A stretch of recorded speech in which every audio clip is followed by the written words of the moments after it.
beyond time, a dimension beyond space, for you have entered the unity zone. And we here in the unity zone, we follow a different set of phenomena than the common folk. In the common world, we are taught that if you have something and you share it and you give it away, you end up with less. But in the unity zone, we know that if you have something and you share it and you give it away, you end up with more. Spoken like true unitics. That's what we call you behind your back. Kind of like an ancient Aboriginal tool known as the boomerang. Ideally, the boomerang is supposed to go out and come back. What do you call it if it doesn't come back? A stick. However, spiritual law is never a stick, is it? It's always a boomerang. What we put out into the universe always comes back to us. Not always directly or not always the way we think it should, but it always comes back to us because there's only one consciousness. So what we put into that consciousness always shows back up into our lives. Now, there's good news and bad news. I'll give you the good news first. We're unity people. Let's focus on the good first. The boomerang principle works with love and money, kindness and generosity. What we put out in consciousness comes back and shows up in our life. Here's the not so good news. The boomerang principle works with anger, prejudice, judgment, resentment, and complaining. We put that out in the universe and that shows back up in our life. Now, I don't know about you, but when I first started learning about these laws, the spiritual principles, and I saw the way my life was working, I wasn't too happy because I realized that I was responsible for what shows up in my life. But the good news is once you claim that you have responsibility for what shows up in your life, you also have a power to change it and shift it. And so one day I was thinking, why do I continually find it difficult to be perfect? Anybody ever do that? Because I wanted to have an Eckhart Tolle moment, I really did. I wanted to wake up one day and be completely disidentified from my ego. But it didn't happen. Ego, alive and well. So one day I was in a complaining kind of mode, like, God, why can't I be perfect? And Spirit says, you're not supposed to be. You're supposed to do the best you can in any given moment. And the message I got was, everyone is always doing the very best they can at any given moment, given their current state of consciousness. Let me tell you something. If you can embrace that idea, you will let go of all judgment of yourself and anyone else. It doesn't mean you don't observe things. You can observe someone doing something that you don't like, but you will never judge it because you will know they are doing the best they can in any given moment, given their current state of consciousness. And guess where the most challenging place to use that is? With yourself. You are doing the very best you can at any given moment, given your current state of consciousness. And that doesn't mean we can't improve, and we can. So Spirit gave me this wonderful little tool, and I named it a Gratitouille. After that movie, Ratatouille. Yeah. Anyway, Gratitouille says that for every thought or action that you do or say that is negative, you do two that are positive. So I'll give you an example. Let's say you have a thought like, oh, I can't believe this traffic. Has anybody ever done that? What you do when you do that is you've taken a step back in consciousness. You've complained. You've started to focus on negativity. You've lowered your vibration. And then you say, and I'm so grateful that my car is running so well. And I'm so grateful that my AC works. Do you see what you've done? You've taken a negative situation and you've done two positive things. You've actually raised your consciousness higher than before. And the more you do it, the more natural it becomes. So you had the negative thought or words, and you go, and I'm grateful for this, and I'm grateful for that. So then it just becomes more natural. And if you have somebody in the car with you, they can remind you. And sometimes you can't just go right to gratitude. So it's nice to have someone to say, start me off with a gratitude, because I just can't get there quite yet. Has anybody ever had trouble being grateful for a person that loved to push your buttons? Yeah, we all have those people that push our buttons. And so it's important to find ways to be grateful. So one of the ways you can be grateful if somebody's pushing your buttons is you can say, I'm so grateful that I don't spend more time with them. Now you're laughing, but part of you is already feeling better. Okay? So all that kind now, gratitude can sometimes require a deeper level of consciousness even in love. So let me give you an example. Do you have anybody in your life that's maybe known you your entire life, knows where your buttons are and loves to push them? Yeah. Do you love them? Yep. Of course you do. Are you always grateful for them? Nope. Exactly. Gratitude takes a little more depth sometimes to get to. So again, do your best. Sometimes you can just go into a very spiritual principle and you can go, I wouldn't be the person I am today if I had not had to fine-tune myself and raise my consciousness so much because of what this person, God bless their soul, has brought into my life. Now that doesn't mean you want to do lunch. That doesn't mean you want to hang out with them a lot. It doesn't. But it means that you are doing yourself the greatest favor by finding a way to do a gratitude, to find a way to be grateful for them. So we're going to do a song that is based around 4 simple words. To me, these 4 words sum up the law of attraction very easily. Love is a boomerang. Okay, let's sing it. Love is a boomerang. Everybody sing with me. Love is a boomerang. You give it away and it comes back. Love is a boomerang. Hear the words that set you free. Love is a boomerang. You give it away and it comes right back. Love is a boomerang. Everybody sing with me. Love is a boomerang. You give it away and it comes right back. Love is a boomerang. Hear the words that set you free. Love is a boomerang. You give it away and it comes right back. Give it, listen everybody. What's burning in my soul? It's something you can use. Gonna make you help yourself at home. You can read it in the Bible. It's in the golden rule. You don't need to go to the land down under to find this magic tool. Because Love is a boomerang. so is money, so is kindness. Love is a boomerang. Give it away, it's gonna come right back. Love is a boomerang. So is anger, so is judgment. Love is a boomerang. Give it away and it comes right back. When you wake up in the morning, try a different attitude. Instead of drinking coffee, fill yourself with gratitude. Try loving everything you see. It'll change the way you live. There ain't no way to outgive God, I guarantee you. Love is a boomerang. So is money, so is kindness. Love is a boomerang. Give it away, it's gonna come right back. Love is a boomerang. So is anger, so is judgment. Love is a boomerang. Give it away, it's gonna come right back. Love is a boomerang. I feel an old-fashioned revival coming down. Love is a boomerang. Right here in Central Massachusetts, baby. Love is a boomerang. Can I get an amen? Love is a boomerang. Help me, Jesus. Love is a boomerang. So is money, so is kindness. Love is a boomerang. Give it away, it's gonna come right back. Love is a boomerang. So is anger, so is judgment. Love is a boomerang. Give it away, it's gonna come right back. Give it away, it's gonna come right back. Can't give it away.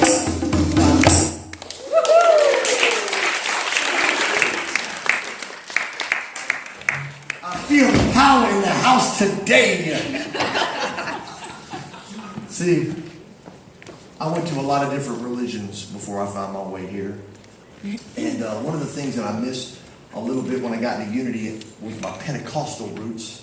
I missed some of the enthusiasm. I said, one of these days, I will become a new thought evangelist.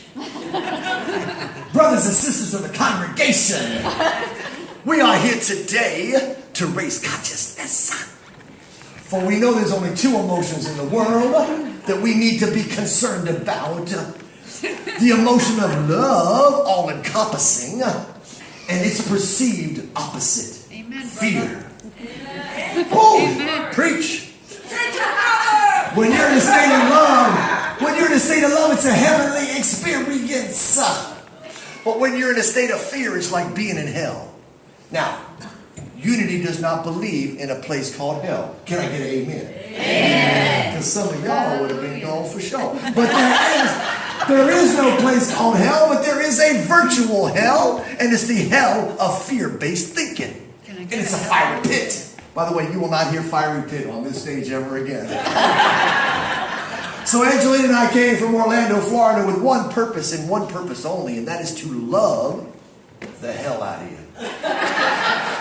And one of the ways we're going to do that is Angelina is going to sing the very first song she ever wrote, and she co-wrote this song with Beethoven. Yeah, exactly. One day she was playing on her guitar. We were in Sedona. We just did a gig in Sedona. And if Sedona won't open your heart, woo, I like to take all the atheists and bring them to Sedona. They'll be like, I believe in God. Anyway, so she was doing this on her guitar, playing a little bit of Ode to Joy, Beethoven's Ninth Symphony, plucking around. And she said, I'm feeling extra grateful today. And I said, well, you can tell me about it, but why don't you sing about it? She goes, you mean write a song? I said, well, just sing what you're feeling. She said, but I've never written a song before. And I said, awesome. You're in good company. Nobody that ever did anything great had ever done it before. So just start singing. This is what she did. I am grateful, oh, so grateful for the blessings in my life. I am grateful, oh, so grateful for the blessings in my life. Thank you, Spirit, oh great Spirit, omnipresent in all things. I am grateful, oh so grateful for the blessings in my life.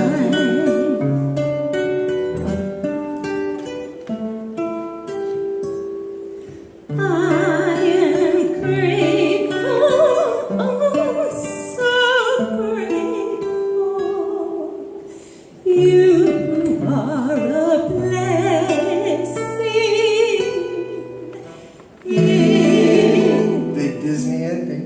my Why? Because we love you.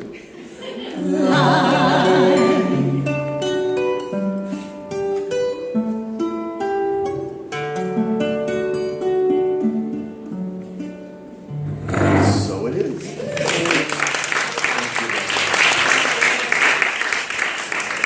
So I have a quick story about gratitude. Many years ago, I was at a Wendy's because I love French fries.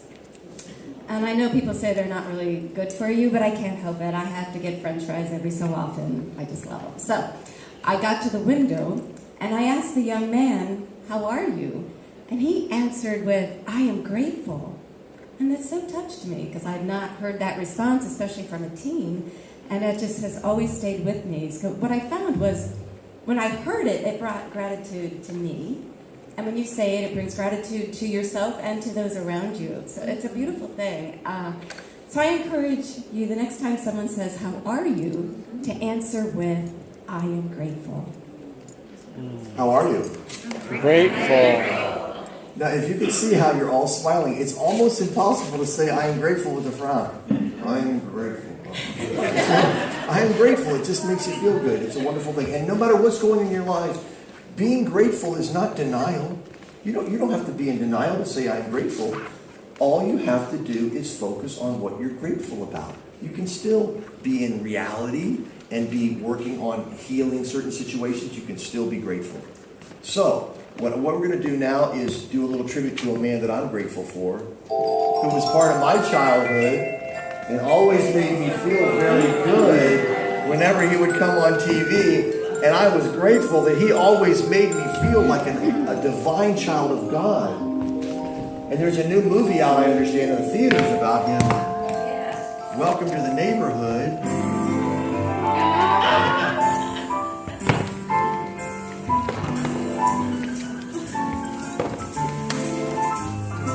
Are you ready to sing? Yeah. It's a beautiful day in this neighborhood. A beautiful mine? It's a neighborly day in this beauty wood, a neighborly day for a beauty. Would you be mine? Could you be mine? Won't you be my neighbor? Good morning, boys and girls. Welcome to Angelina and Armand's neighborhood. It's a special day. And what we usually do in our neighborhood is we have a special word or phrase. Now, if you're wondering why my shoes don't match, it's because I'm a cross-dresser. That's not actually true. But I do like to wear things a little bit silly now and then to remind myself of the number one cause of premature aging and degenerative disease. Taking yourself in life too seriously. Exactly. We don't want you to do that because if you do it too much, you will develop hemorrhoids, which can lead to irregular hilarity. I recommend a good laxative. Okay, good. Anyway, so nobody here is going to take themselves too seriously. We're going to thank you. We're going to find our way to find joy and gratitude in all that we do. So our phrase for today is affirmative prayer. Let's say that together. Affirmative prayer. That is what unity was founded on. Charles and Myrtle Fillmore got together with some of their friends to work and study the power of affirmative prayer. Now, I don't know about you, but when I first showed up in Unity, I went in 1984. Somebody told me to go to a church, and I said, I don't do church anymore. They go, well, it's a Unity church. It's not really like a normal church. And I said, I don't like church. And they said, but Unity is the church for people who don't like church. And that's what I found. I went in 1984, I've been going ever since. And so when I heard affirmative prayer, I didn't get it. I said, wait a second. You're affirming because you got it, but you're praying because you ain't got it. Those don't go together. That's an oxymoron, like patiently waiting. That doesn't seem to work. And then I learned over time it didn't work in my mind, and we were talking about this morning, Jane. My old way of thinking no longer fit with the way of the consciousness that I was stepping into, and I had to change it. Kind of like antivirus, okay? We all have these viruses, and Unity is a form of antivirus. You come in, you hear new principles, and it helps remove old ideas that were limiting belief systems. So I realized that I had learned to pray wrong. I had prayed like this, and not that it's wrong, but it just wasn't effective. Dear God, out there with whom I have no connection, you have all the stuff. I don't have enough of the stuff. Could you please send more? Come on, raise your hand if you prayed that way before. Now, that does actually work sometimes. It's called grace. It's all about that grace. About that grace. No, devil. Anyway, it does work sometimes, but it's not a super effective prayer because you're praying in a disconnected way. So then I started learning about affirmative prayers. And I was one of those typical New Unity people that started putting affirmations everywhere, all over the house. You'll see them on people's refrigerator. They'll say things like, don't go in here.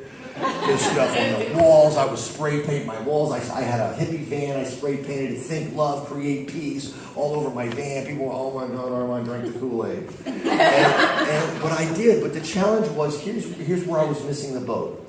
I was doing those affirmations because I wanted to make sure God knew what it was I desired. And then later I realized, oh my God, what do we say all the time?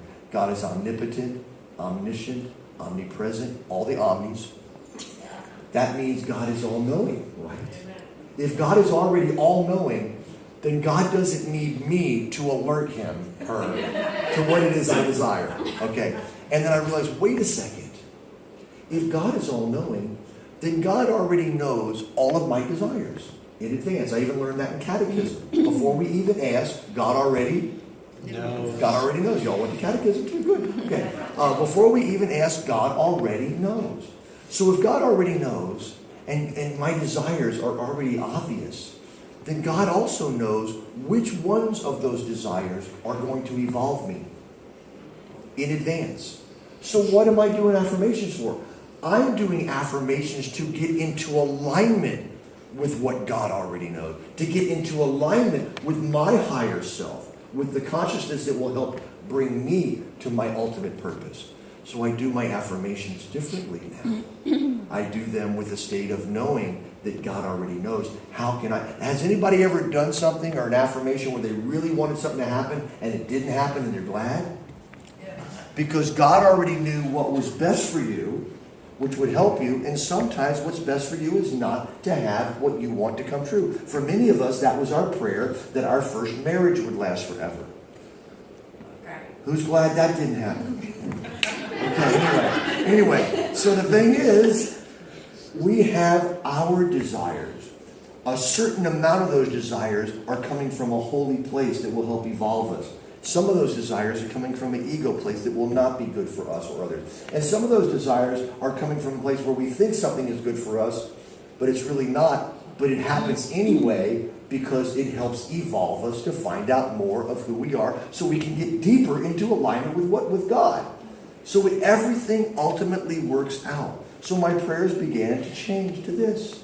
Dear God, with whom I'm totally connected, thank you for all my blessings. Thank you in advance for all of my desires coming true that are for my best interest and for the best interest of the world. Thank you, as Garth Brooks says, for the unanswered prayers. Thank you, God, for unanswered prayers, because sometimes I know my ego gets in the way. And then I heard this voice. I did an affirmation, and God said, duh. And I went, well, that's flippant. Dear God, I desire to have more abundance in my life. Duh. Dear God, I desire to attract my ideal romantic soulmate to share my love and ministry with the planet. Duh. Where do you think you got the desire? And I went, oh my goodness, God is so a part of everything. Even the word desire, if you take it apart, of the Father, desire, or sire. Okay, maybe not that. That was pushing it. I know I pushed it there, June. Okay, but overall, our desires, the ones that are best for us, come from the part of us that are connected fully to God, from our God consciousness. So thank you, God, in advance for all my desires. I know the right ones are coming true in the divine timing. I know the ones that are not good for me are not going to happen in the divine timing. Thank you, God, and so it is. Is that a different kind of affirmative, powerful, effective prayer than the original one I said? So, as we close this part of the service, I have one important question for you all. Just one question. It's not you won't be tested on it, but this is a quiz. How are you? And so it is. So now we're going to move into our meditation time. And what we'll do is we'll invite you to sing a little simple chant. Peace I am, peace in every moment, peace in every moment, peace I am. Angelina and I actually wrote this on 9/11/2001. We were given this song to remind us and others that we can find the peace no matter what's happening on the outside.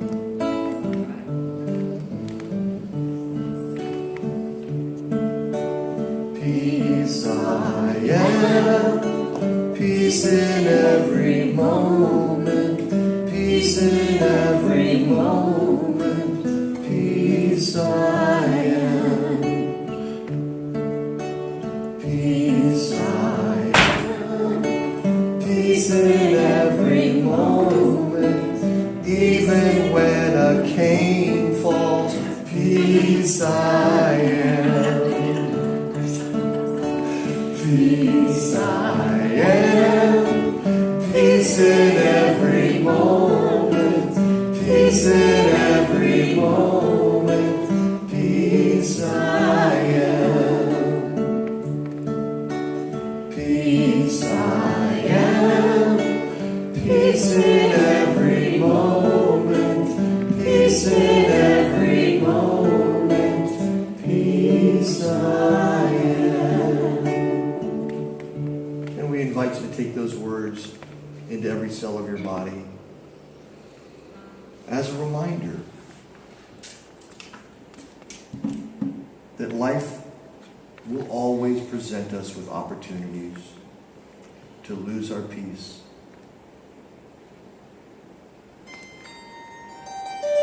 We have the power to recenter ourselves at any time and remember the truth, the eternal truth of who we are. Our spirit, our soul, is peace, is love, is joy, is gratitude. We can stray from that, but it doesn't change our divine true nature. The part of us that was here before these physical bodies, the same part of us that will be here after we leave these physical bodies, the truth of who we are.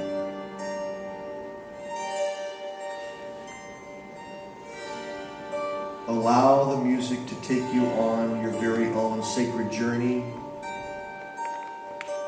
into the peace of God, the peace beyond the chaos.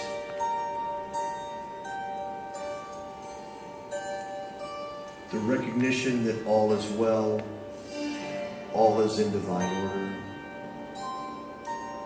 As our daily word spoke today, everything is happening precisely the way it's supposed to.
Very gently now, begin to bring your attention to this time and place.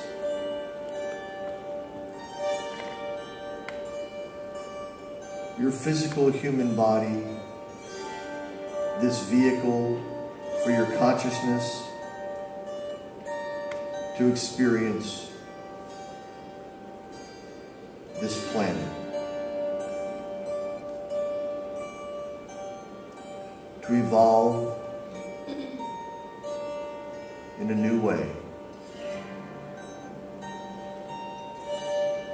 Recognition of this holy now moment.